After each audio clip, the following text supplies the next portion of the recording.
네, 그럼 지금부터 컨퍼런스의 마지막 순서인 패널 디스커션을 시작하도록 하겠습니다.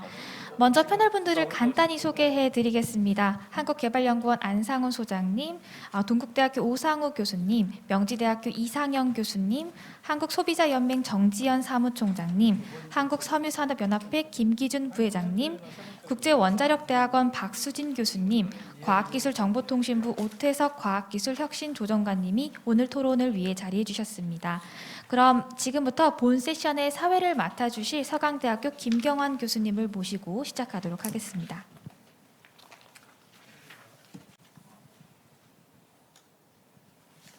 네, 안녕하십니까. 서강대학교 영재학부의 김경환입니다. 먼저 오늘 이 데이터 경제와 혁신이라는 중요한 주제로 하루 종일 좋은 컨퍼런스를 개최해 주신 KDI 국제정책대학원 그리고 또 많은 협력기관에 감사드립니다.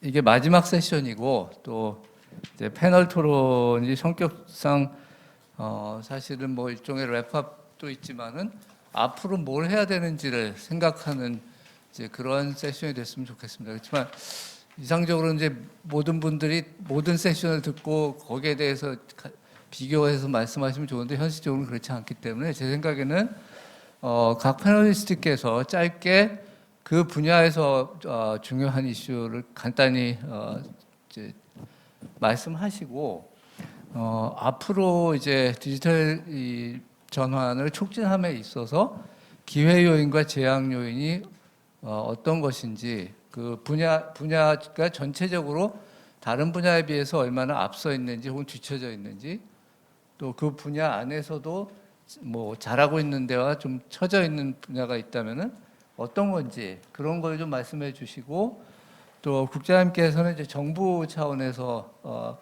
전체적으로 정부에서 보시기에 이 산업 간의 이런 디지털 혁신의 차이를 어떻게 인식하고 계신지 그리고 저는 공통적으로 주문제 드리면 이게 결국은 다 소비자들한테 도움이 될 때 궁극적으로 성과를 얘기할 수 있을 텐데 우리는 아무래도 이제 공급자 입장에서 또 그 산업 입장에서 이제 많은 얘기를 할 수밖에 없지 않았나 싶어서 이제 소비자 입장에서 본다면 뭐 어떤 이제 뭐라고 할까요? 이제 아쉬움이 있을지 좀 더 소비자 입장에서 바란다면 어떤 것이 있는지 또 정부에서는 그런 문제를 어떻게 인식하고 있는지 이런 이슈들을 좀 자유롭게 말씀해 주시면 좋겠습니다. 우리가 시간은 한 분당 얼마 정도로 하면 될까요? 지금 6시까지 끝나야 되는 거죠? 그러면은 지금 전부 7분인데 그렇죠? 네, 일단 한 7분 정도로 말씀해 주시고 저 안상훈 박사님하고 김기준 부회장님이 일정이 좀 바쁘셔서 안 박사님 첫 번째 하시고 김기준 부회장님 두 번째 하시고 그 다음에는 이 순서에 있는 명단 순으로 말씀해 주시면 좋겠습니다. 그럼 먼저 안상훈 박사님. 예, 감사합니다. 저장이신 김영환 교수님 말씀대로 저의 토론은 특히 3세션 중소중견기업과 데이터 경제 쪽으로 말씀을 올리는 게 좋을 것 같다는 생각이 들었습니다. 제가 이번이 2회 데이터 경제 컨퍼런스인데 1회에도 참석을 했었는데 오늘 세션에서 발표하시는 발표와 토론 너무너무 좋았고요. 저희 코로나 상황에서도 저희 전문가들의 고민과 논의가 계속 깊어지고 있구나 하는 자극도 됐습니다. 특히 3세션의 두 분 발제 들으면서 저는 굉장히 강한 인상을 받았는데 그 부분에 대해서 먼저 말씀을 올리도록 하겠습니다. 저는 연구자로서는 한국의 광업 제조업 조사, 예전에는 광공업 통계조사라는 그 마이크로 데이터를 분석하는 일을 쭉 해왔었습니다. 그래서 마이크로 데이터를 사용할 수 있기 때문에 중소기업 정책에 대한 논의 적에 토대가 되는 실증 분석도 하곤 했었는데 데이터 경제 시대에 접어들면 통계청에서 만드는 조사 자료뿐만이 아니라 굉장히 풍부한 데이터가 시시각각으로 쏟아져 나올 텐데 그것을 어떻게 활용하고 그것이 그 생산의 주체나 소비의 주체들에게 어떤 도움을 줄 수 있을 것인가가 굉장히 중요한 이슈라고 생각합니다. 그런데 오늘 안세진 국장님 말씀 들으면서 제가 또 크게 깨달은 바는 뭐냐면 연구자로서 제가 광통 갖고 조사를 하다 보니 300인 미만 사업체를 그냥 뭉뚱그려서 하나의 조사 대상으로 봤었는데 우리 토론에서 이창근 교수님도 말씀을 해주셨지만 규모별 사업체들의 특성은 굉장히 다르고 그런 면에서 영세 자영업자나 아니면 10인 미만 사업체를 중견기업과 같은 그룹으로 놓고 분석해 온 것이 한계가 많았겠다는 생각을 했고요. 그리고 정책적인 대응에 있어서도 중견기업에 대한 정책은 차별화될 부분도 있을 것 같고 또 대기업의 혁신을 어떻게 지원할 것인가 하는 그런 고민이 그 중소기업으로 이전되기가 굉장히 어려운데 중견기업은 그 중간에 있기 때문에 사실은 중견기업이 어떻게 대기업으로 성장할 수 있을 것인가 그것의 그 제약 요건은 무엇인가 하는 데 대해서 정책적인 고민의 여지가 대단히 많겠다 하는 생각을 했습니다. 이어서 또 김기준 부회장님께서 이어서 토론을 해주시겠지만 김기준 부회장님 발표도 저는 아주 인상적이었는데요. 저 산업 분야에서 저희가 하는 고민 중에 한국은 물건을 찍어내고 만드는 제조업은 대단히 잘하지만 한국이나 일본은 비제조업, 서비스업, 지식 기반 서비스 이런 부분이 제약되는 부분이다 하는 비판을 많이 했고 문제 제기는 있었지만 그 문제는 해결 안 된 채로 10년, 20년 계속 흘러온 것 같습니다. 그게 한 축이고 또 하나는 한국의 경우에는 90년대 이후로 한국의 저기술 제조업 혹은 노동지역적 제조업이 큰 구조조정을 겪어서 90년대 이후로 섬유산업하고 신발산업은 씨가 말라버린 상황이 됐습니다. 그런데 지금 섬유 패션 기업의 디지털 전환이라는 주제를 놓고 보면 이것이 큰 활로가 될 수 있겠다 하는 생각이 들었고 이 부분의 고민이 중요한 이유 중에 하나는 결국 데이터 경제의 장점을 살리는 것은 어떻게 하면 우리가 그동안 잘해왔던 제조업과 데이터 경제에 기반한 지식 기반 경제에서의 우리의 새로운 관점을 어떻게 결합시키느냐가 큰 과제일 텐데 그 성공 사례를 만들어낼 수 있는 분야가 섬유 패션 기업이 될 수도 있겠다 하는 생각이 들었습니다. 시간이 짧아서 그냥 김기준 부회장님 토론이 있을 테니까 그 정도로 하고요.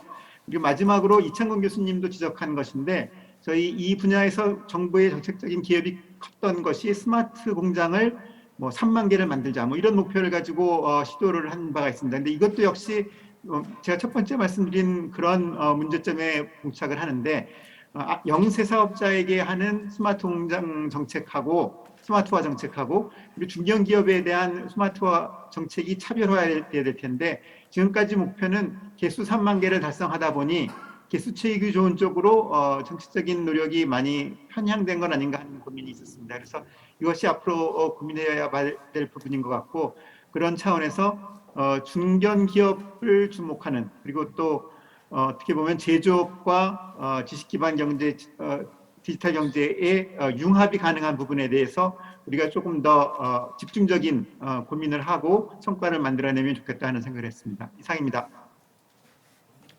네, 박사님 감사합니다. 네. 그럼 이어서 김기준 부회장님 토론해 주시죠. 예, 감사합니다. 섬유 패션 분야에 있어서 데이터 경제, 데이터를 어떻게 이용할 거냐에 대해서 제가 간단하게 발표를 드렸는데요. 이 부분에 있어서 제가 기회 요인을 간단하게 좀 요약을 하도록 하겠습니다. 우리나라에서 국내에서는 잘 모르실 수 있는데 세계적인 벤더 기업이 우리나라에 3개가 있습니다. 벤더 기업이라는 거는 매출 2조 원이 넘는 규모를 해가지고 미국, 그다음에 이제 영국, 그다음에 EU에서도 그렇고 대량으로 구매를 하는 이 바이어들의 욕구를 충족시켜주는 기업들입니다. 구체적으로 말씀드리면 월마트 그리고 타겟, 그다음에 제이시페니 이런 대규모 매장을 가지고 있는 미국 업체 우리는 보통 그런 사람들 이제 수요자라고 얘기를 하지만 그분들의 그 의류 섹션을 메꿔주는 거는 우리나라의 한솔섬유, 세아 한세실업 이런 기업들이 해외에 있는 공장에서 조 단위로 매출을 올리면서 제공을 하고 있습니다. 보통 이제 OEM 생산을 해가지고 제공을 하고 있는데 최근에 이 기업들이 이제 보다 더 애드밸류하는 이제 부가가치를 높이는 ODM 생산으로 가고 있고요.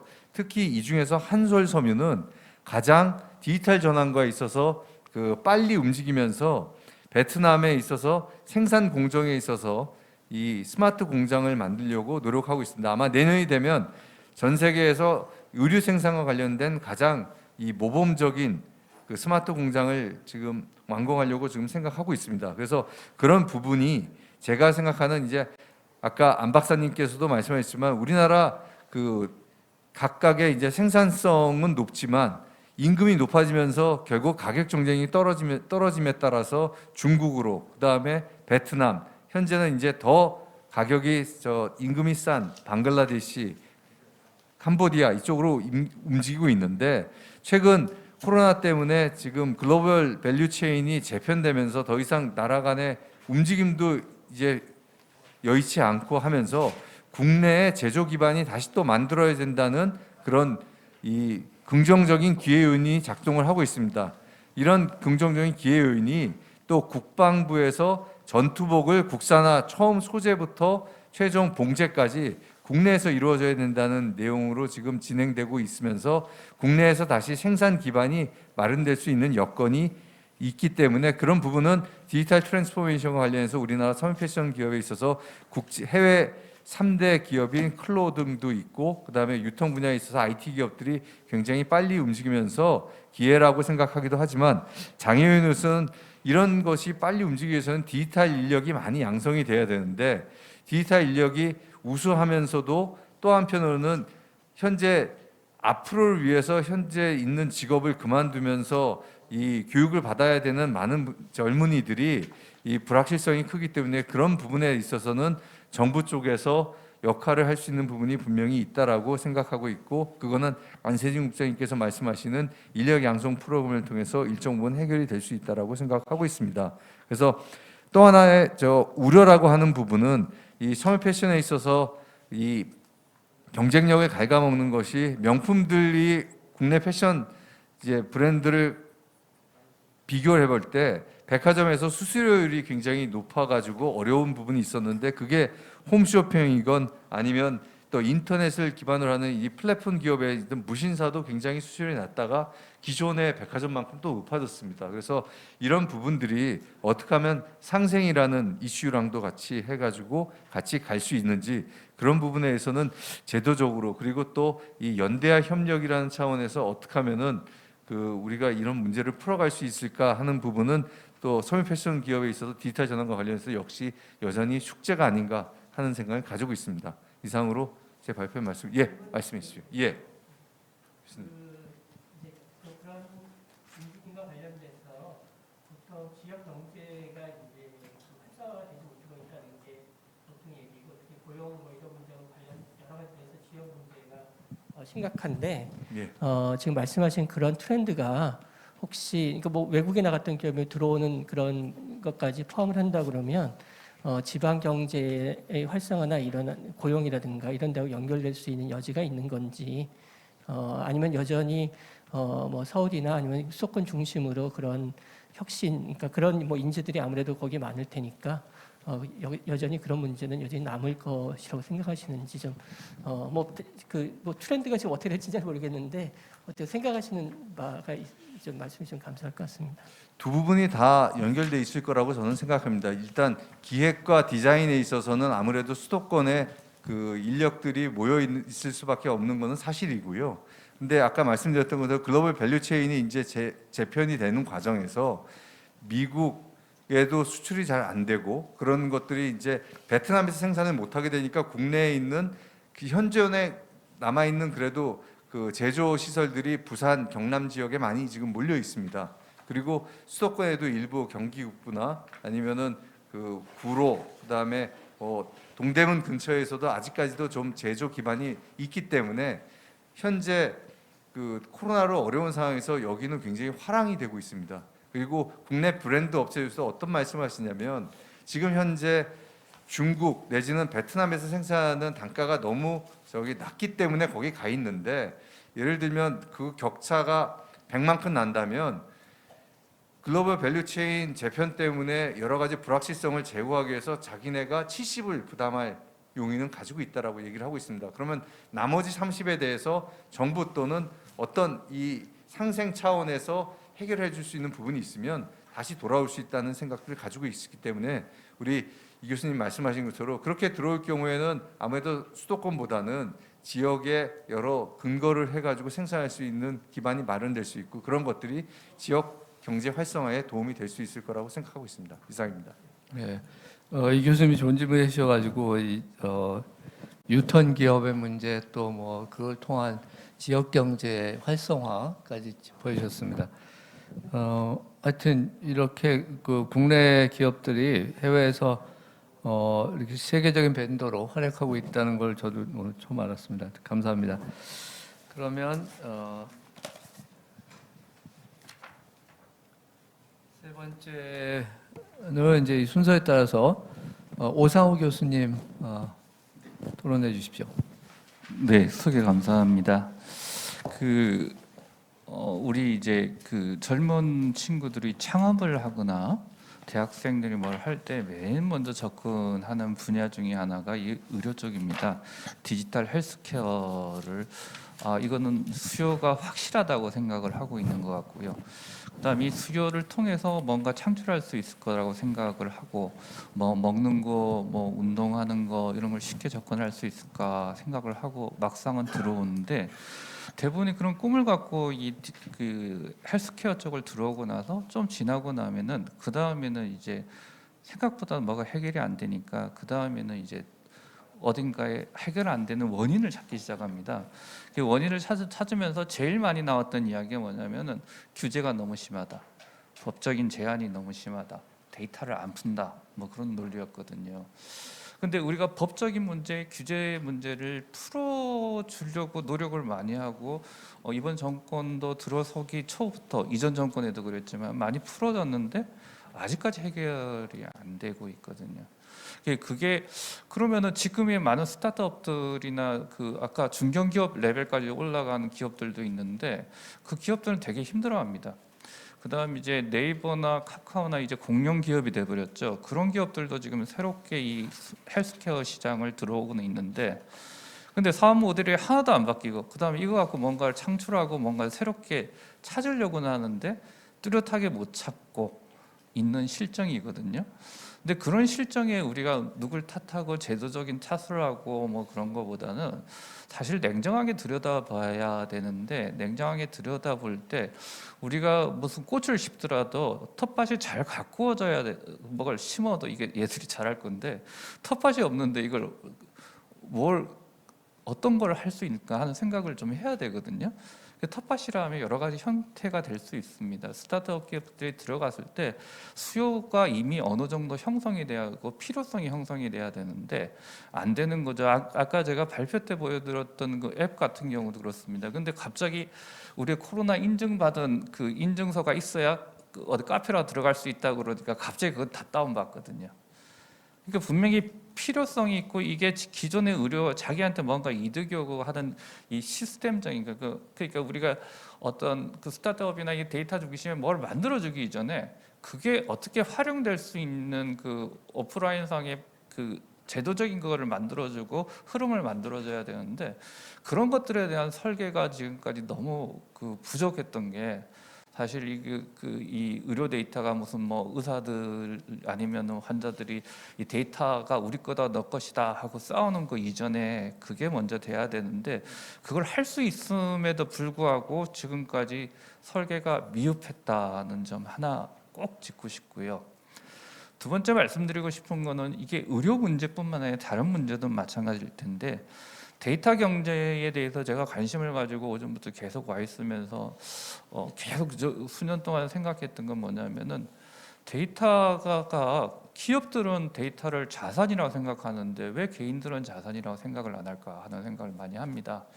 그 데이터를 자신이 만들고 자신들이 양성을 해놓고 병원에 와서 검사하고 피 검사하고 혈액 검사하는 데이터가 다 자산이거든요.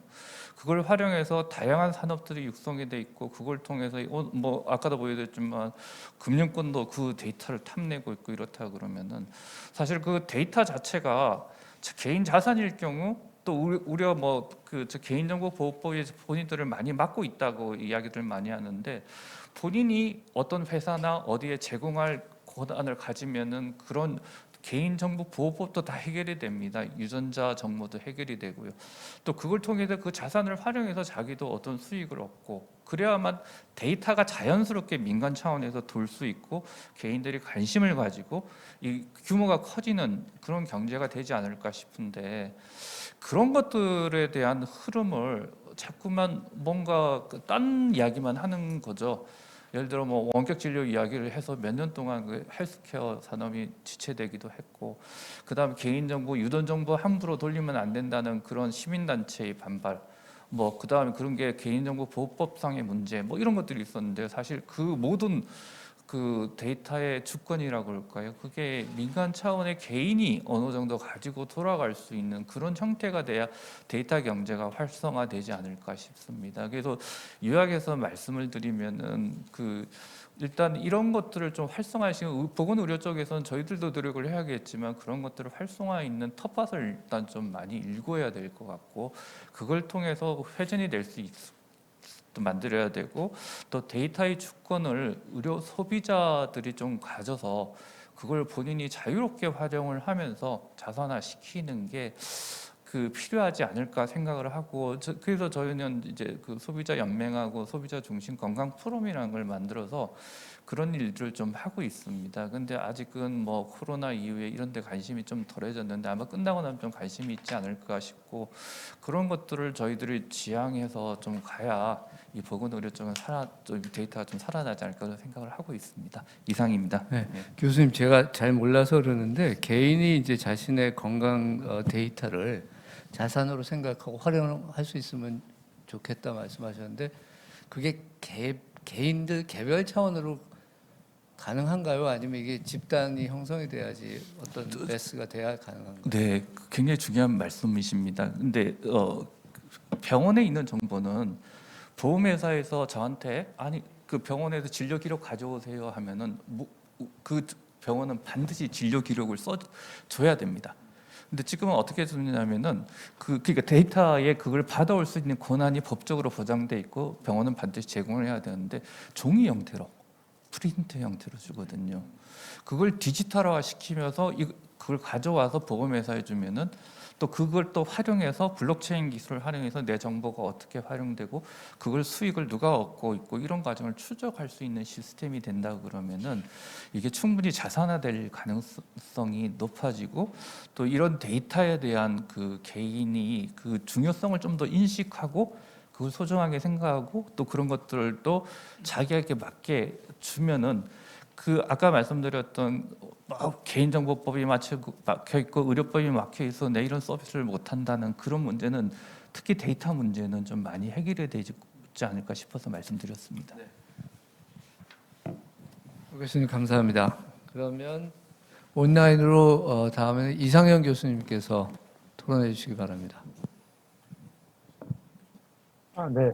안녕하세요. 대학 이상민입니다. 네, 좋은 발표 들었고요.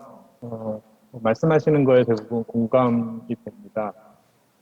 이제 부동산 분야 같은 경우가 이런 데이터와 관련된 뭐 오랜 세월을 저희가 그런 부분에 대해서 지적을 해왔지만 사실 별로 바뀌지는 않는 것 같고요. 저는 이제 몇 가지 제가 이 데이터, 부동산 데이터가 얼마나 중요하냐에 대해서 뭐 사례를 좀 말씀을 드리자면, 작년에 저희가 임대차 3법이라는 걸 통과를 시켰습니다. 근데 그때 이제 전월세 상한제하고 계약갱신 청구권은 작동을 했는데, 시행을 했는데, 전월세 신고제를 못했어요.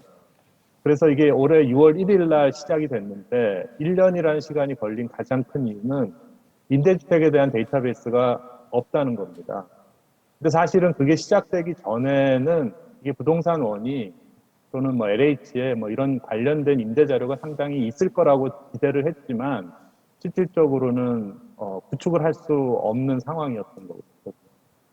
그래서 우리가 이 DB라는 걸 사실은 이런 새로운 법을 만들거나 또 시행하거나 또 뭐 이건 산업에서도 마찬가지고 그런 것들이 충분히 구축이 된 상태에서 뭔가가 이루어져야 하는데 사실 그렇게 되지 않고 있는 게 현실이고요. 그리고 이러다 보니까 사실 우리나라에서 부동산 정보라는 것을 대부분 공공기관들이 가지고 있거나 또 그렇게 해서 구축된 거를 민간이 가져다 쓸 수밖에 없는 구조가 상당 기간 지금 계속되고 있는데 뭐 다 말씀하셨지만 법적인 제약 때문에 그 정보를 쉽게 또 취득할 수도 없는 상황입니다. 그래서 개인정보 보호라는 그 아주 큰 장벽이 존재하고 그런 상태이기 때문에 우리가 뭐 실거래가 제도를 2006년에 도입했는데도 불구하고 여전히 모든 데이터가 제공되지 않습니다. 그럴 때마다 이제 나오는 얘기는 개인정보 보호라는 얘기고 그래서 사실은 이게 거꾸로 생각을 해봐야 되는데 왜 부동산 정보가 개인정보인지에 대해서 아무도 설명을 해주지 않거든요. 그래서 거기에 개인정보가 있을 수 있지만 부동산 정보가 개인정보는 아니거든요. 그럼에도 불구하고 그런 이유로 이것을 제공하지 않는 것은 상당히 좀 잘못됐다고 생각되고 이 부분을 좀 명확히 해주는 것이 중요하다라는 생각이 듭니다. 그래서 뭐 이런 주장은 뭐 조만 교수님도 하셨고 그러니까 정부하고 민간하고 이런 부동산 정보와 관련된 위원회 같은 걸 만들어서 정말 공개해야 하는 게 뭐고 공개할 수 없는 게 뭔지에 대해서 같이 좀 이렇게 논의하는 장이 필요한데 지금은 거의 일방적으로 요청을 하면 안 된다라는 말만 듣기 때문에 이런 방식으로 가서는 좀 곤란하다. 그리고 그것은 이제 해외 사례를 보더라도 뭐 해외에서 부동산 정보를 우리처럼 이렇게 제공을 안 하는 경우는 사실 없기 때문에 그런 부분은 분명히 좀 바뀌어야 될 부분이라고 생각을 합니다. 그리고 사실은 모든 정보의 대부분을 중앙정부가 통제를 하다 보니까 사실 지방정부 차원에서 제공할 수 있는 정보도 있을 텐데 그런 부분도 잘 안 되고 있는 거죠. 그러니까 지금 뭐 임대차 3법 같은 경우에 사실은 가장 어려움을 겪는 건 지방정부인데 사실 지방정부도 우선 정보를 이렇게 구축하거나 제공하는데 그렇게 적극성이 없다는 것도 좀 바뀌어야 될 거라고 생각을 합니다.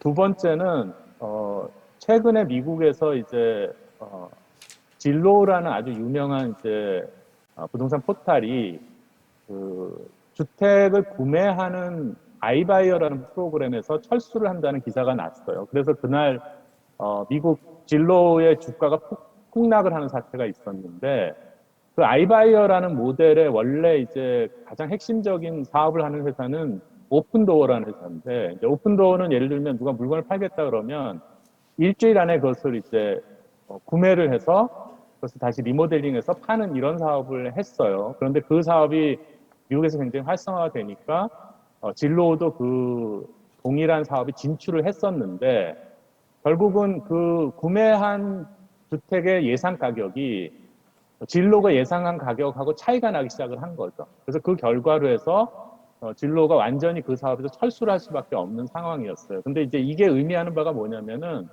아까 이제 김진희 교수도 그 AVM이라는 것에 대해서 얘기를 했는데 우리가 대량 데이터를 가지고 있으면 사실 그것을 이제 밸류에이션하는 모델을 얼마든지 만들 수 있고 그것을 통해서 정확한 가격에 대한 산정을 할 수가 있는데 예를 들어서 이제 진로는 그런 데이터를 가졌음에도 불구하고 이제 실패를 한 사례에 해당이 되고요. 그런데 이것은 사실은 뭐 미국에서만 있는 일이 아니고 사실 우리나라에서도 동일하게 뭐 감정평가 영역뿐 아니라 이런 가격을 산정하는 특히 주택 가격을 산정하는 과정에서 많은 이슈가 있거든요.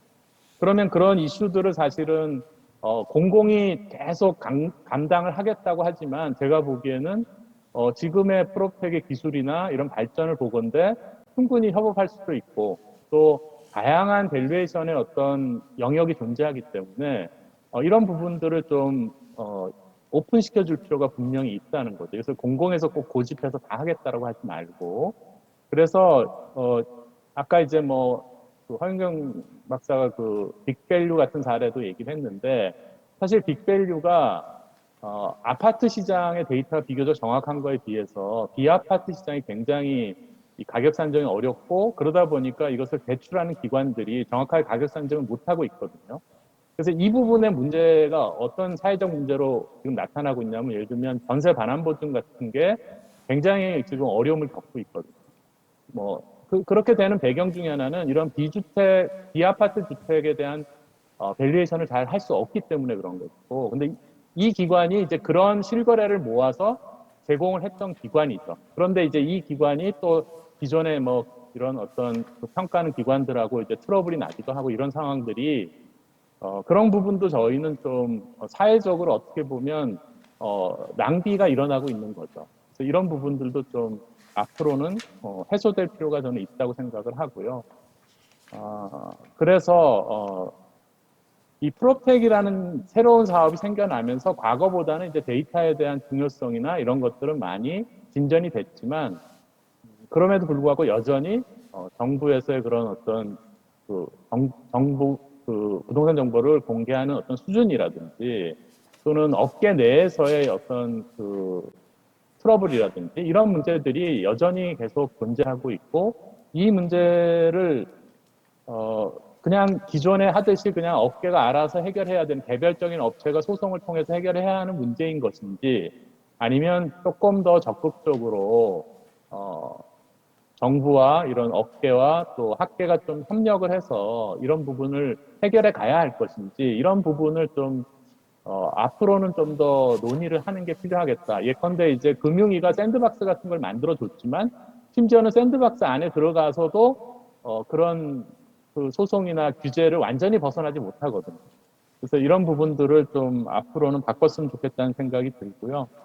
제가 마지막으로 이제 하나 말씀드리고 싶은 게, 이게 실제로 프로텍에 대한 산업에 대한 우리가 새로운 영역이 생겼지만, 사실 그 산업의 정확한 실상이나 어려움이 뭔지 지금 잘 모르고 있어요. 그래서 제가 알기로는 이미 이게 정부 기관에서 이런 산업에 대한 조사도 이미 다 했는데, 무슨 이유인지 그 조사 결과를 지금 발표를 안 하고 있고, 또 제가 개인적으로 이렇게 접근해서 이렇게 데이터들을 보고 이러면 이 업체들이 전부 엄청난 인력난을 겪고 있어요. 적정한 사람을 구하지 못하고, 특히 이제 그런 개발자들을 못 구하니까 아예 회사를 그 개발자들이 원하는 지역에 가서 다시 이제 오픈하는 이런 상황들이 지금 발생을 하고 있거든요. 그래서 저는 이 새로운 이 데이터 산업이 생겨날 때 그 산업의 현상이라든지 실패, 그리고 거기에서 애로점이 뭔지 그런 것들을 좀 그것이 이제 어떤 형태로 만들어져야 될지 모르지만, 그게 지금 프로텍 포럼이나 이런 협회 형식에서는 사실은 아시겠지만 협회라는 데가 그런 조사를 할 기능이라든지 거의 없기 때문에 해결하기는 어려웠다고 보이고, 좀 단기적인 관점에서 그런 산업 실패도 조사하고 거기에 어떤 애로사항도 파악하고 그런 거를 정부에 좀 건의도 하고 이런 기구가 좀 생겨났으면 좋겠다는 생각을 합니다. 네, 이상으로 토론을 마치겠습니다.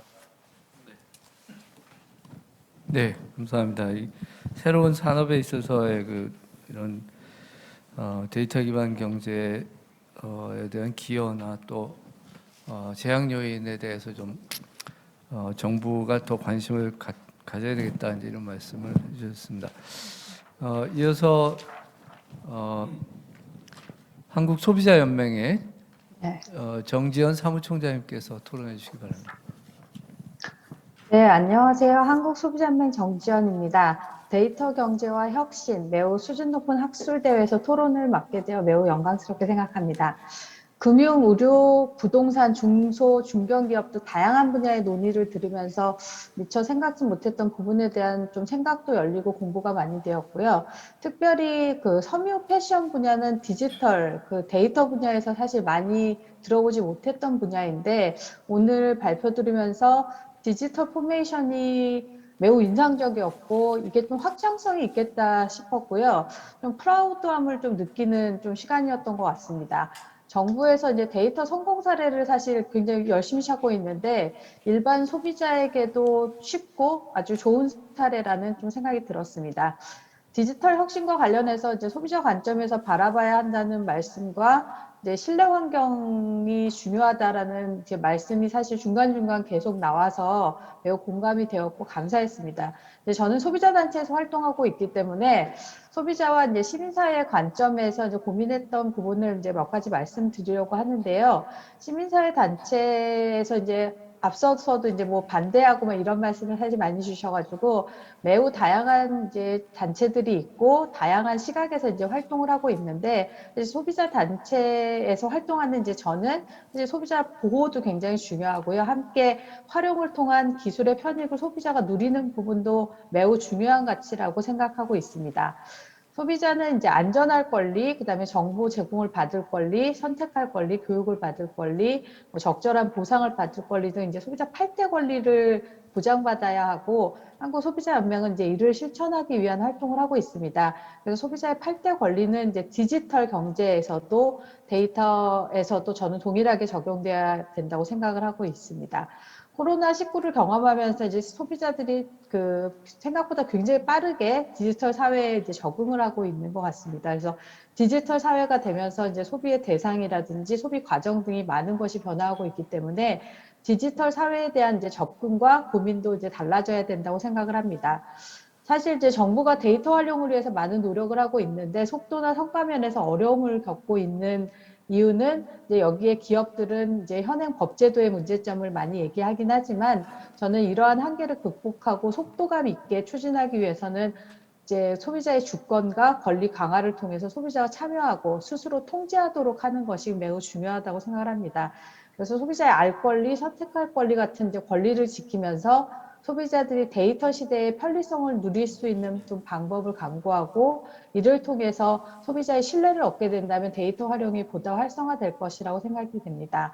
소비자의 이제 데이터 주권은 소비자 자신에 관한 데이터를 생성하고 저장하고 유통하고 이제 활용하는 것에 대한 정보 주체인 소비자의 배타적 권리인데요. 소비자의 이익을 통해서 데이터의 어떤 흐름이라든지 공개나 비공개 여부, 그다음에 사용 등을 소비자가 스스로 통제할 수 있는 이제 권리를 의미하는데 현행법상 데이터에 대한 소비자의 권리는 개인정보와 관련해서는 개인정보 자기결정권이라든지 데이터에 대한 이제 지적재산권 이제 등이 있습니다. 그래서 데이터 경제 시대 소비자 역할 강화를 위해서 시민사회에서도 사실 이제 데이터 오너십과 관련된 이제 논의가 있기는 한데요. 아직은 이제 의견이 모아지지 않고 있습니다. 그래서 데이터와 관련해서 이게 이제 물건이 아닌데 데이터의 소유권을 인정하는 것이 이제 어렵다라는 주장하시는 이제 학자분들이 좀 많으신 것 같고요. 저는 이제 물건은 아니지만 여기서 실질적인 지배나 통제권 강화 측면에서 이런 데이터 오너십 같은 것들을 고민해 볼 수 있지 않을까 생각하고 있습니다. 디지털 경제는 데이터 알고리즘이 이제 점점 고도화되면서 개인화 이제 문제가 좀 있고 초개인화 과정에서 개인정보 보호가 이제 더욱 중요해질 텐데요. 과거에는 이제 사업자들이 분류를 통해서 소비자들의 이제 공통점을 찾고 이제 판매에 활용했지만 개인화 알고리즘을 통해서 사업자들이 개인별로 다른 판단을 하게 되면 이제 좋게 말하면 개인화된 서비스가 되지만 나쁘게 말하면 개인화된 이제 차별이 발생할 수 있을 텐데요. 소비자에게 유리한 개인화가 아닌 이제 차별로 이어지는 부분에 대한 좀 문제의식도 이제 저는 조금 갖고 있습니다. 이루다 사건을 보시면 이제 설계 단계에서부터 이제 개인정보 보호에 대한 그런 위험을 예측하는 과정이 이제 얼마나 중요한지를 좀 알려준 사례라고 생각이 되는데요. AI는 어떤 그런 혁신과 편익, 위험성 침해가 이제 끊임없이 이제 충돌하고 있는 것 같습니다. 그래서 AI로 활용해서 제품을 만드는 과정에서 그런 기획 단계부터 여러 위험을 이제 고려하는 부분들이 이제 필요하다라는 생각이 들고요. 저는 이제 데이터 경제 시대에 소비자 피해가 발생했을 때 이를 빠르게 회복할 수 있도록 제도를 설계하는 것이 또 굉장히 중요하다라고 생각을 합니다.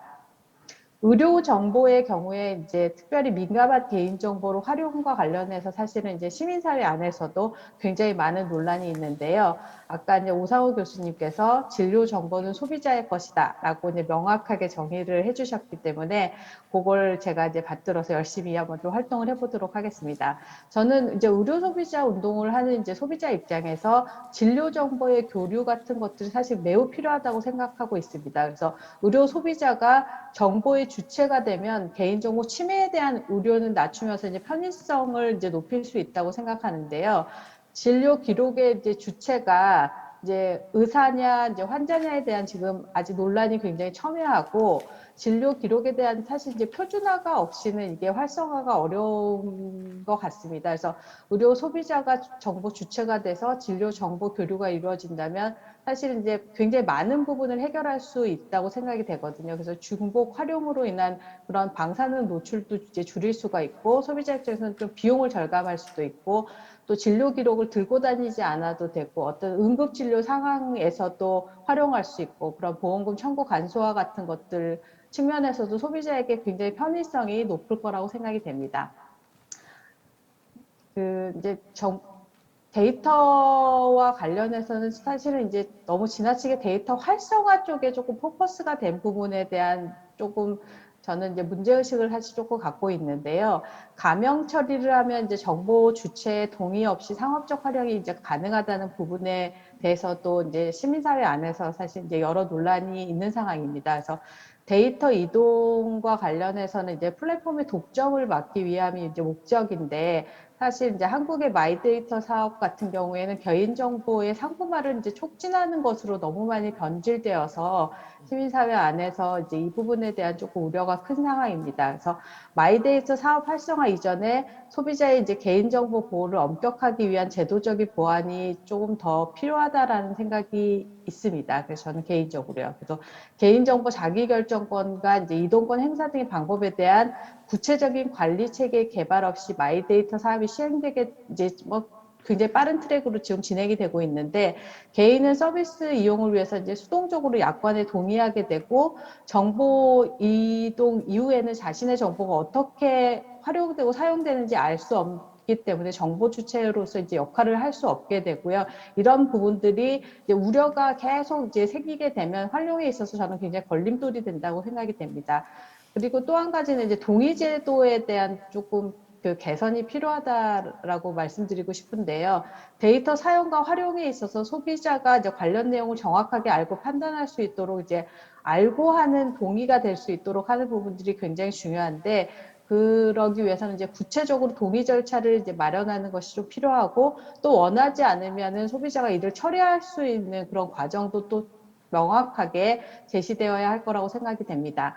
이제 디지털 경제 시대 소비자 보호에 있어서 이제 데이터 알고리즘이 사실 굉장히 상당 부분 중요하다고 생각이 되고요. 최근에 그 월패드 해킹 사건도 있었는데, 특별히 저는 안전과 관련된 부분을 굉장히 고려해야 될 거라고 생각이 되고, 제품을 아까 그 이루다 사건에서도 말씀드렸던 것처럼 제품을 처음 기획하고 설계하고 만들고 판매하는 전 과정에서 안전과 프라이버시를 조금 중요하게 고려하는 부분들이 필요하다고 생각이 됩니다. 그래서 데이터 경제, 디지털 경제 시대의 소비자 보호와 관련한 이제 과제는 안전한 개인정보 활용 환경과 신뢰 기반 구축을 통해서 데이터 활용과 가치의 선순환을 만드는 부분들이 굉장히 중요하다고 생각이 되고요. 이를 위해서 개인정보 주체의 통제권이 효과적으로 실현될 수 있는 체계를 구축해서 개인정보의 오남용이라든지 개인정보 관련법 위반, 목적의 처리 등에 대한 그런 예방체계 구축이 좀 필요할 거라고 생각이 됩니다. 마지막으로는 디지털 경제 시대 소비자 보호와 관련해서 이제 앞서도 투명성과 공정성에 대한 말씀을 많이 주셨는데, 그 부분이 저는 무엇보다 중요하게 고려돼야 될 거라고 생각이 되고, 그런 또 디지털 디바이스 문제에 대해서 소비자가 좀 차별받지 않도록 하는 디지털 격차 해소와 그런 포용성을 강화하려는 좀 노력도 굉장히 필요할 것 같고, 소비자 피해가 발생했을 때 이제 신속한 피해 구제를 받을 수 있도록 하는 부분들이 중요하게 고려되어야 그런 이제 선순환 구조 안에서 데이터 활용이 보다 더 그 활성화될 거라고 생각이 됩니다. 예, 이상 토론을 마치도록 하겠습니다. 고맙습니다. 네, 사무총장님 감사합니다. 마지막에 디지털 디바이드를 말씀하셨는데, 네, 그 차별 금지도 중요하고, 또 어떻게 보면은 소비자들이 그 이런 데이터에 대한 뭐 접근성 혹은 뭐 활용 능력이 떨어져서 이게 격차가 벌어지는 문제도 또 뭐 상당히 중요하고 좀 현실적으로 해소해야 될 과제가 아닌가 싶습니다. 요새는 뭐 사소한 뭐 할인 혜택이든지 무슨 금융 상품이든지 뭐든지 온라인으로 해서 스마트폰으로 접근하면은 혜택을 얻을 수 있고 뭐 그거 잘하는 특히 젊은층들은 하는데 고령층들은 그런 게 있는지조차도 모르고 있는 상황이거든요. 그래서 저는 이것도 소비자 입장에서 굉장히 뭐 어려운 과제지만 하여튼 소비자 연맹에 계시는 우리 사무총장님께서 많이 신경 써주셨으면 좋겠습니다. 토론 감사합니다. 그러면 이어서 박수진 교수님. 예, 오늘 뭐 의료, 금융, 섬유, 그다음에 부동산, 중소 중견기업에 대한 정부의 정책 뭐 여러 분야에서 그 빅데이터, 그다음에 AI 관련된 시각을 한 단계 높일 수 있는 아주 의미 깊은 자리였던 것 같습니다. 특히 그 에너지 정책 분야에서 일선에서 이제 교육과 연구를 했던 경험을 좀 바탕으로 해서 아까 이제 말씀하셨던 그 문성욱 교수님께서 그 빅데이터 기반으로 한 연구가 우리나라가 혁신성이 많이 떨어지고 그다음에 연구 주제의 시기적절성이 많이 떨어진다는 이런 분석 결과, 그다음에 아까 우리 오상호 교수님께서 말씀하신 것처럼 과감한 그 공공 데이터가 개방이 필요하다는 거에 대해서 굉장히 공감을 했고요. 이런 취지에서 조금 말씀을 드리도록 하겠습니다. 전부 다 뭐 아시는 것처럼 그 기후 변화 대응하고 탄소 중립 이런 걸 달성하기 위해서는 뭐 신재생 전원의 그 확산이 뭐 필수 불가결할 겁니다. 그래서 그 신재생 전원이 확산됨에 따라서 이제 같이 그 이어지는 현상으로는 그 소비자와 생산자가 이제 동일해지는 프로수머가 이제 굉장히 대두되게 되고요. 그다음에 분산 전원이 확대됩니다. 옛날에 이제 집중 전원 시스템이었다면 여러 곳에서 생산되는 신재생 전원이 이제 많아지게 됩니다. 결과적으로는 이 에너지가 간헐성이 되게 커져서 여러분들이 뭐 텍사스 정전 기억하실 겁니다.처럼 에너지의 이제 공급이 플럭추에이션이 굉장히 심해지게 됩니다. 옛날에는 에너지의 이제 그 수요에 대한 예측만 좀 정확하게 했다면 지금은 공급의 불확실성이 같이 커졌기 때문에 이제 두 가지의 예측이 이제 둘 다 중요해지는 이제 시기가 된 거죠. 그러다 보니까 이 예측이 정확하게 되지 않는다면 결국은 추가적인 백업 전원이 필요하거나 아니면은 추가적인 설비 용량을 더 많이 확보를 하는 수밖에 없습니다. 결과적으로는 투자비가 훨씬 늘어나기 때문에 사회 경제적으로는 효율성이 굉장히 떨어지게 되는 결과를 나타내게 되죠. 결과적으로는 이제 결론적으로는 그 에너지 정책 분야에서는 아까 이제 다른 분야에서는 빅데이터나 AI가 이제 얼마나 많은 밸류를 가져올 것인가에 대한 이제 여러 가지 논란이 있었습니다만 아주 명확하게 AI나 빅데이터가 그냥 게임 체인저가 되는 그런 시기가 도래를 한 것 같습니다. 그래서 에너지 정책 분야에서는 이게 굉장히 이제 중요한 화두가 됐다는 걸 먼저 이제 전제적으로 말씀을 드리고요. 이거과 관련해서 이제 예시를 좀 들어드릴 수 있는 어떤 분야들이 이제 국가 전원 전략을 아주 믹스를 최적화한다던가 아니면 투자 규모를 최적화한다던가 빅데이터와 AI는 굉장히 중요한 역할을 할 수 있습니다. 그다음에 개별적인 설비 투자 규모에서도 또 최적화를 달성할 수 있고 일상적 운영에서도 데이 어헤드 마켓이라고 해서 그 다음 날 아니면 한두 시간 후에 전원 수요와 아니면은 발생 공급량을 예측을 정확하게 해야 매칭이 가능하기 때문에 이런 거에 대한 그 추정의 중요성은 훨씬 더 중요해지고 있습니다. 그리고 뭐 다양한 분야에서 고장 징후를 사전에 탐지하는 이런 기법들도 굉장히 많이 이제 발달을 하고 있습니다. 뭐 아주 직접적인 예로는 불과 이전 주에 한 주 전에 저희 과에서도 이제 학기를 끝내면서 그 신재생 전원이 얼마나 발전량이 나올까를 예측하는 컴피티션을 열었습니다. 이렇듯 굉장히 중요하게 된다는 건 뭐 아주 명확한 사항인데 역시나 그 저희가 연구를 하거나 교육을 하면서 현장에서 느끼는 어려움은 데이터 접근의 어려움이었습니다. 이게 이제 결과적으로 아까 말씀하신 것처럼 연구의 시기적절성이랑 연결이 되는 건데요. 다 아시다시피 빅데이터를 만들 수 있는 기업들은 아마존, 구글, 뭐 테슬라처럼 여력이 있는 기업들입니다. 아니면 우리나라는 아주 특성상 많은 인더스트리에서 공공 데이터가 공공기관이나 공기업에서 생성이 될 수밖에 없습니다. 산업 구조가 그렇게 재편이 돼 있기 때문에. 그렇기 때문에 정부의 개입이 없다면 사실 데이터는 점점 독점화될 수밖에 없는 상황인 거죠. 그래서 결론적으로 제가 말씀드리고 싶은 거는 이걸 해결할 수 있는 가장 중요한 촉매제 역할은 결국 이제 정부가 좀 나서서 플랫폼 아니면은 게이트웨이를 제공을 잘 해줘야 된다는 게 제 생각이고요. 이제 아까 우리 안세진 국장님이 소개해주신 그 에너지 계량 데이터 플랫폼 2021년부터 시작되는 거고요. 그 다음에 최근에 한국지능정보사회진흥원, 지능정보사회진흥원이죠. 이게 이제 제 기억으로는 옛날에 그 정보화진흥원이 개편된 걸로 기억합니다만 이런 것들이 이제 대표적으로 굉장히 의미 있는 시작점이라고 이제 생각이 됩니다. 예를 들어서 저도 옛날에 데이터를 관리했던 것들이 있었습니다. 공공기관에서 어떤 중소기업이나 아니면 연구자가 와서 합리성을 설명을 해서 데이터 관리 담당자가 이걸 공유를 하고 싶어도 절차라든지 어떤 합리적인 오피셜한 그 프로세스가 없다면 이걸 함부로 공개를 할 수가 있는 입장이 될 수가 없습니다. 개별적인 책임이 있기 때문에. 그래서 이런 게이트웨이는 굉장히 중요성이 있을 거고요.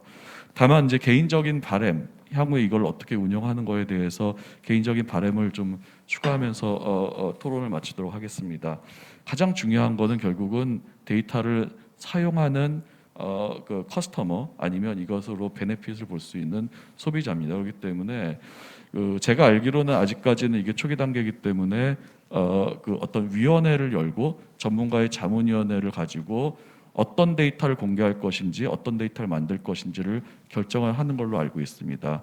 하지만 향후에는 정작 데이터를 사용할 사람들 아니면 데이터가 필요한 사람들의 니즈를 수시로 이거를 잘 받아들여 가지고 뭐 1년에 한 번 아니면 반기에 한 번이라도 이런 그 취합 요구 사항들을 취합을 해서 어떤 데이터를 뭘 만들지 어떤 형태로 만들지를 의견을 좀 잘 취합을 해가지고 이 요구를 좀 반영해서 만들어주는 것이 향후에 데이터 유용성을 높이는데 도움이 되지 않을까 하는 바람입니다. 이상입니다.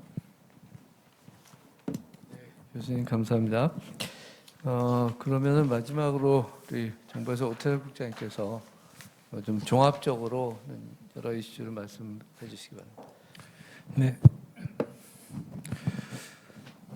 오늘 저희가 좀 다루고 있는 게 이제 금융, 의료, 부동산, 중소, 중견기업부터 시작을 해서 정말 그 광범위한 그리고 다학교적인 분야에서 이걸 종합적으로 뭐라고 말씀드리기는 좀 어려운 부분인데 다만 작년에 이어서 이제 올해 이렇게 참여를 하면서 여기에 관련된 그동안의 스터디들이 꽤 정말 깊어졌다라고 하는 느낌이었고 또 그 1년 사이에 많은 이런 이제 금융이라든지 의료라든지 부동산 이런 분야에서 많은 혁신이 일어났다라고 하는 것을 느낄 수가 좀 있었습니다.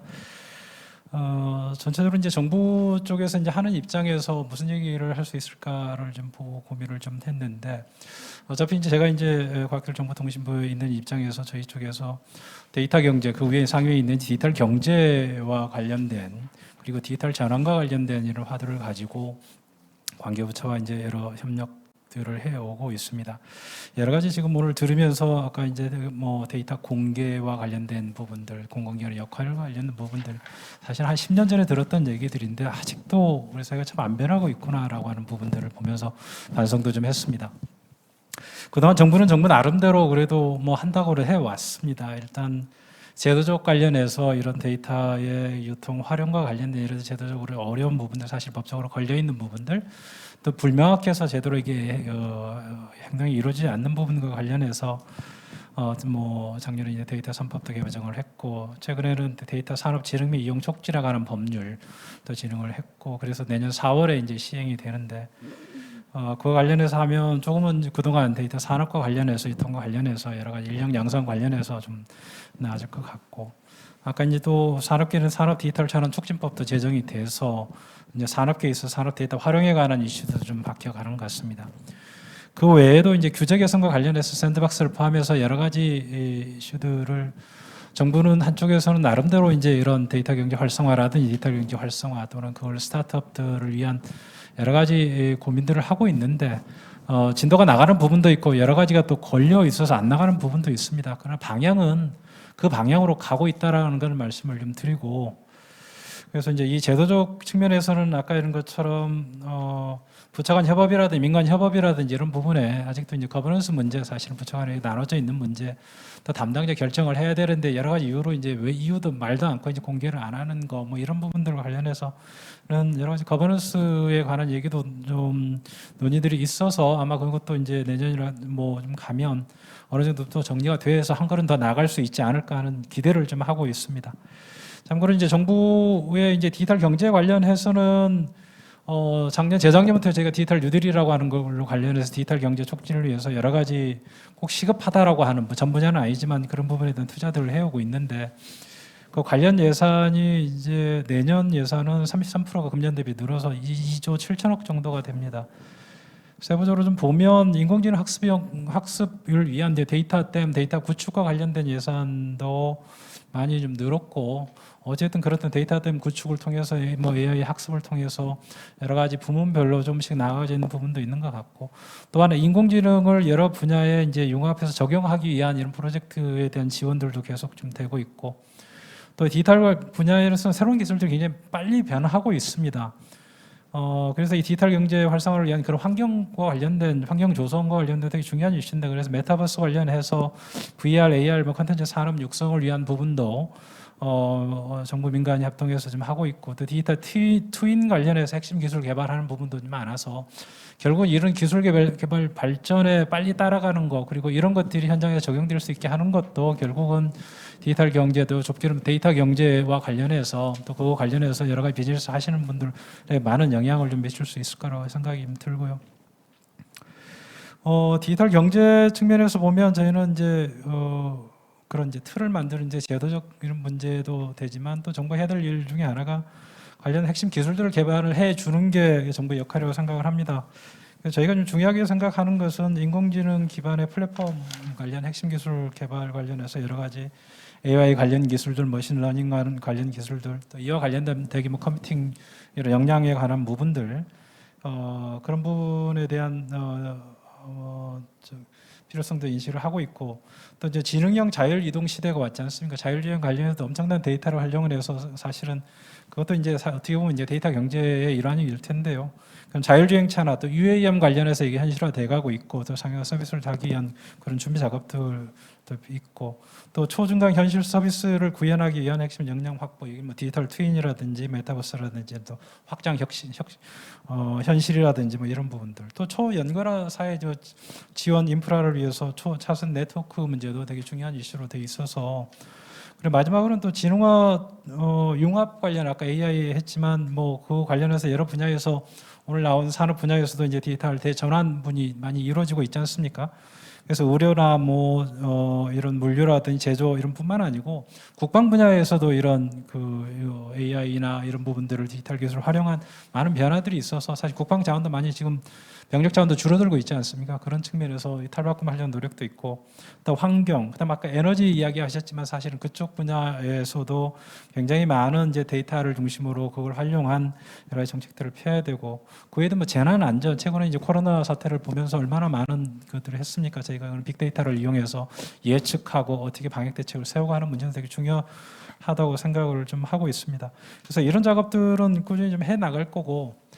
마지막으로는 이제 제가 이제 R&D 사업이 이제 사실은 30조를 하고 있고 R&D를 하는 과정에서 최근에 뭐 수많은 연구 데이터들이 사실은 나오고 있습니다.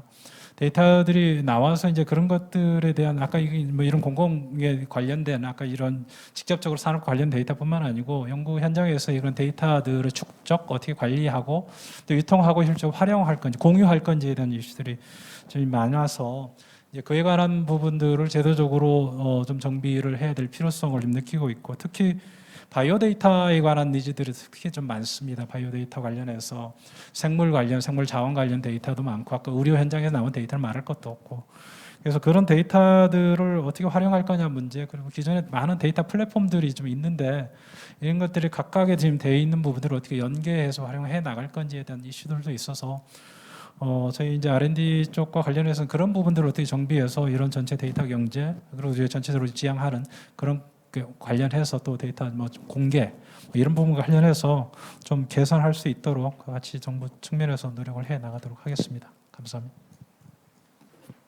네, 국장님께서 또 굉장히 아주 넓은 범위에서도 말씀해 주셨는데요. 하여튼 뭐 저는 작년에도 뵙고 올해도 뵀는데 또 그간에 또 많은 일을 하셨다는 걸 느낄 수 있고 또 그럼에도 불구하고 또 이제 메워야 될 갭이 또 아직 남아 있다는 생각이 듭니다. 근데 이 토론자들께서 시간을 잘 지켜주셔서 저희가 예정된 시간보다 조금 일찍 토론을 마쳤는데 혹시 플로어에서 말씀하실 분이 계신가요? 뭐 추가로 말씀하실? 그럼 이진수 교수님. 네.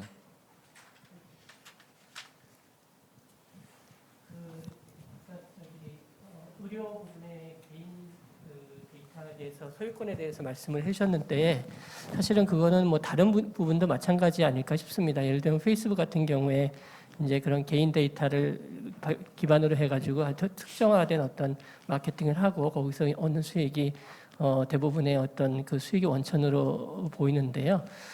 이라고 하는데 그런 것처럼 그 어떤 그 데이터 그 개인별 데이터가 경제적인 가치를 갖는 거는 뭐 의료든 아니면 다른 부분도 마찬가지일 것 같은데 그것에 대한 어떤 그 경제적인 가치를 개인이 이렇게 누리는 그런 시스템을 개인이 어떤 주장해서 이렇게 하기는 참 어렵지 않을까. 뭔가 어떤 전체적으로 시스템적으로 그것을 할 수 있는 시스템이 있어야 될 것 같은데 또 그것이 국내에서만 될 수 있는 것도 아닐 것 같고 이게 그러한 그 데이터 흐름이라는 게 국제적으로도 이루어지는 것이어서 어떤 국내뿐만 아니라 국제적인 어떤 뭐 기준이랄까 어떤 규범이랄까 이런 게 되지 않는 이상 그게 과연 그렇게 될 수가 있을까? 그래서 소위 말하는 디지털 텍스도 아마 그런 차원에서 나오는 거일 것 같은데 굉장히 어려운 문제일 거라는 생각이 들면서도 어떤 그런 방법이 혹시 있을지 그런 개인 차원의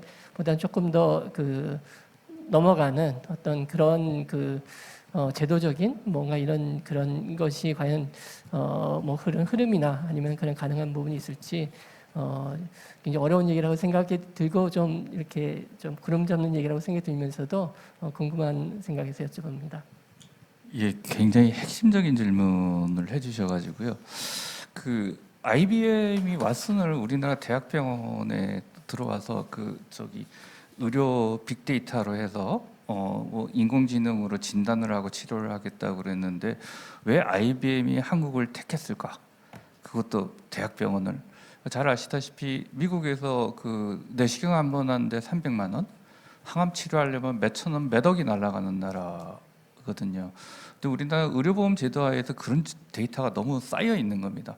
미국의 MD 앤더슨이 왓슨이 같이 하다가 서로 간에 그 데이터에 이거 갖고 비용을 너무 많이 내니까 왓슨이 끊어버리고 한국 데이터 갔는데 한국 데이터는 미국에 안 가져가겠다고 그랬습니다.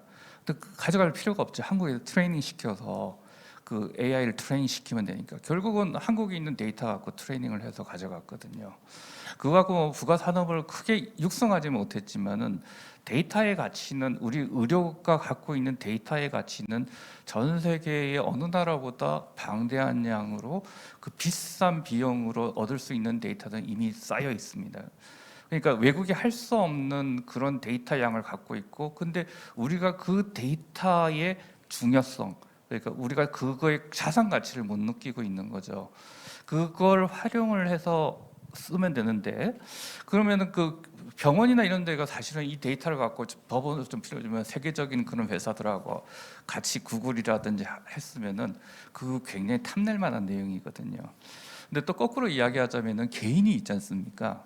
개인은 그걸 다 제공했던 사람들이에요. 자기 몸을 하고 그 다 제공했던 사람인데 그 사람들은 어떤 혜택이 있을 수 있을까? 아까 말씀드리다 잠시 딴 이야기 한다고 넘어갔는데 사실 의료 데이터 내가 가져갈 수는 있습니다. 근데 종이로 가져와 가지고요.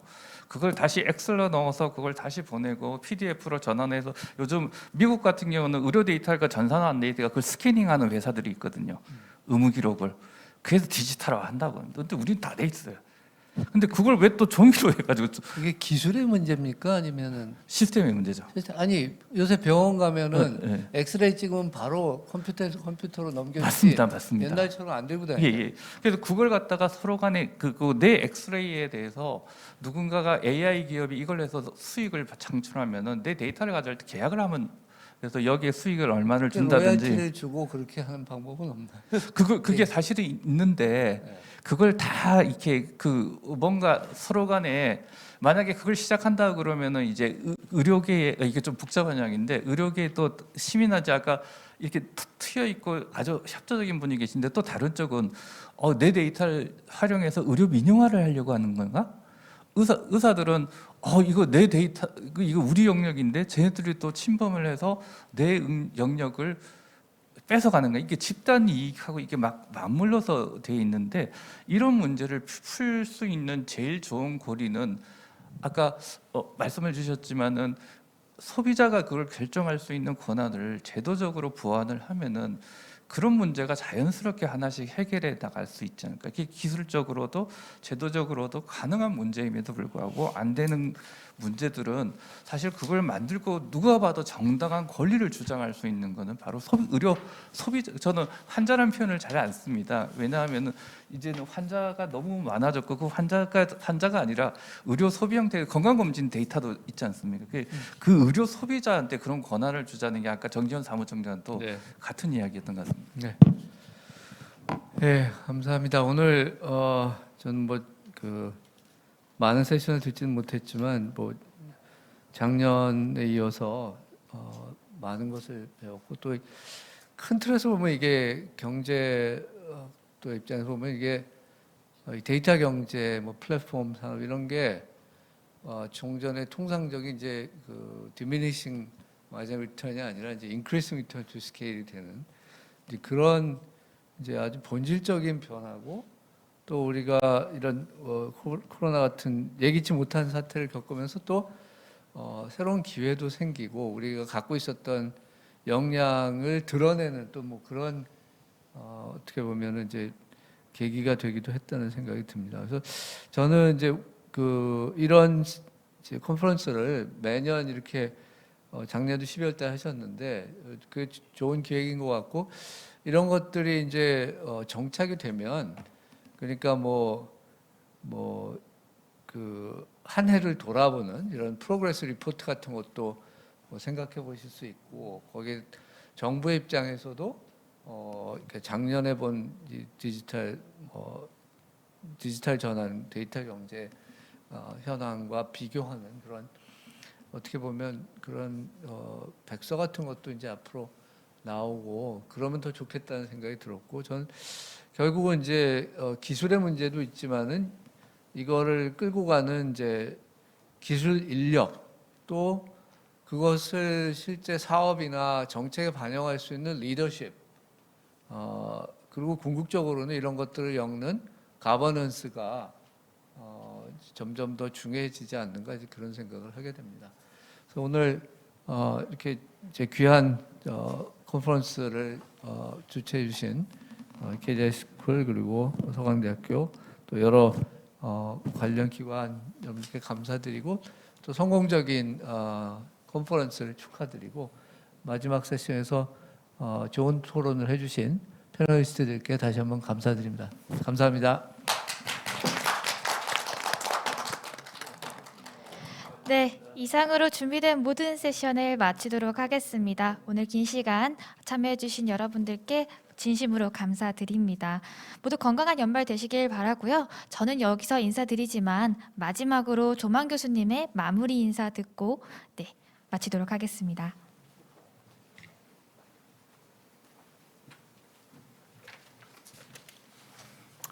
예, 시간이 늦어서 할까 말까 했는데 그래도 이 맺은 말이 있으면 좋겠다 생각해서 한두 가지 말씀을 드리겠습니다. 오늘 온라인 오프라인으로 참여해 주신 모든 분들 감사드리고요. 아침에 키노트 스피커 세션, 플래너리 세션 거기서도 굉장히 좋은 내용들이 많이 논의가 됐고 오후에 이제 그 세 개 부문별 발제 세션 그리고 이제 패널 토론까지 굉장히 많은 이슈들이 논의가 됐습니다. 그래서 저는 뭐 개인적으로 굉장히 많은 걸 배울 수 있는 유익한 자리였고, 이 이제 세미나를 KDI 대학원이 작년부터 이제 이 2회째 지금 자리를 만들어주고 있는데, 내년 연말에도 3차 세미나를 KDI 대학원이 도와줄 확률이 저는 개인적으로는 90% 이상이 아닐까 하는 생각이 있습니다. 그리고 모두에도 말씀드린 대로 그 문성욱 교수님이 영어로 표현을 하자면 라이언 쉐어를 가지고 계신다. 그래서 이 문 교수님의 어떤 네트워크나 이제 이 전문 분야가 아니면 이런 굉장히 그 다부문, 그 다학제적인 세미나가 가능하지 않았을 거다 하는 말씀을 드리고요. 그리고 오늘 굉장히 많은, 그 작년보다는 이제 중소중견 기업이 추가가 됐죠. 그래서 더 많은 이슈들이 논의가 됐는데, 그 뭐 저는 개인적으로 이 관통하는 팀이 하나가 있지 않나 하는 생각을 했습니다. 이게 우리가 이제 데이터 경제라고 표현하는 데이터 플랫폼 AI, 이 이제 새로운 분야를 잘 하면 여러 가지 좋은 효과를 기대를 할 수가 있는데, 그렇게 되기 위해서는 그 오상우 교수님 표현대로 텃밭이 잘 만들어져야 된다 하는데 이제 공감이 들었고, 그 이번에 세미나를 준비하면서도 뭐 개인정보 문제도 있고 여러 가지가 있지만 문 교수님하고는 이 공정거래 이슈, 그 특별히 이제 플랫폼 기업의 공정거래 이슈도 굉장히 중요하고, 그리고 지금 이 데이터 경제 관련되는 제도적인 요인들이 도입이 많이 되고 있는데, 어떤 건 또 굉장히 늦은 것 같고 어떤 건 또 너무 빠른 것 같고 뭐 그런 기분이 듭니다. 예를 들면 뭐 개인정보 문제에 대한 논의가 많았는데, 그 마이데이터 하고 규제 샌드박스 이런 게 이제 외국에서는 다 금융 부문만 하는데 우리나라는 지금 전 부문을 다 하겠다 그러고 있죠. 그래서 그게 이제 뭐 좀 맞는 어프로치인지 아니면 뭐 그게 또 효과가 더 클 수도 있고, 그래서 그런 부분에 대해서 앞으로도 많은 논의가 더 필요할 것 같고요. 그래서 문 교수님하고는 이제 이 오늘 이후에 일종의 이제 뭘 해야 될 거냐, 그게 이제 제 생각에는 한 2가지 정도를 저희가 이제 계획을 하고 있는데, 첫 번째는 이제 구슬을 꿰는 작업이죠. 오늘 이제 나온 얘기들을 작년에도 그렇게 했습니다. 저희가 그 연구 보고서를 하나를 만들어서 뭐 정리를 했었고, 올해도 그 일종의 도큐멘테이션에 해당하는 작업을 해야 되지 않겠느냐 하는 생각을 하고 있고, 두 번째는 이제 이런 논의의 일종의 제도화입니다. 그래서 이제 저희가 뭐 이런 세미나를 한두 번 한다고 뭐 우리 자신도 잘 정리가 안 되고 이슈가 워낙 많아서 그래서 이런 논의 자체를 좀 제도화하는 작업이 필요하지 않나 그런 생각을 했습니다. 그래서 제 말씀은 오늘 감사되는 말씀 다시 한번 드리고, 연말 연시에 저 좋은 시간들 다 평안하고 건강한 시간들 되시기를 바라고요. 마지막으로 그 문 교수님이 좀 하실 말씀이 있으실 것 같아서 제가 마이크를 넘기고 저는 말을 마치겠습니다. 감사합니다.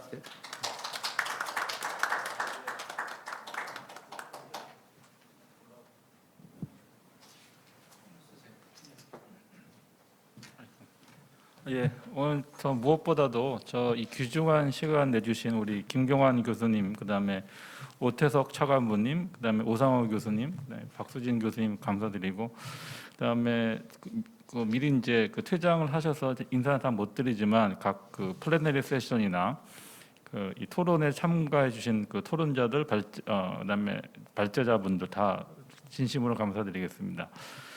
그 조만희 교수님, 무엇보다도 이제 조만희 교수님께서 여러 가지 물심양면으로 그 지원을 해주셔서 이 세미나, 이 컨퍼런스가 계속 진행이 되고 있다고 생각을 하고 있고요.